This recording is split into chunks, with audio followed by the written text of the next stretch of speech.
My name is Greg Jackson, and I'm a mixed martial arts instructor.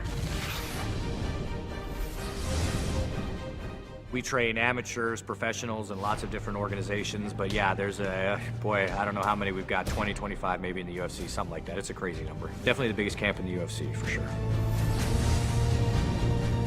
George St. Pierre said one time that I was like the maestro. I'm the guy that, taps and plays the symphony in the corner. Yeah, I'm an extra pair of eyes on the outside, so I'm asking them to, watch out for certain things or do certain things, or just reminding that they're in there doing a good job. I do that a lot. And if I do my job right, then cornering's the easiest thing in the world. If I do my job wrong, then I'm kind of the last line of defense to try to save him. Sometimes I can, and sometimes I can't.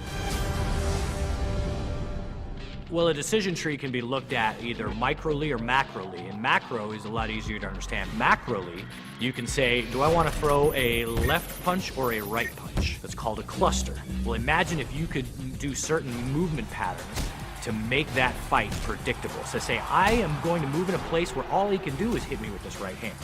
So then I'm just waiting for it. And as soon as that right hand comes, oh, there it is. I knew it was coming, and then you're ready for it. It gives you that predictability, that gives you that confidence, and that lets you keep the initiative and lets you win the fight. That's a very important concept. So if you start thinking like that, you're not just thinking, okay, I'm going to come out and I'm going to throw 2 jabs and a right hand, and I'm going to see what happens. If you're thinking to yourself, I want to put myself in a position that the very nature of his blocking my jab allows me to hit him with a right hand, then you're in a structure where you're maximizing your chances for success. That John Jones-Shogun fight, Shogun was covering his hands high a lot, trying to defend his head from John's very powerful strikes.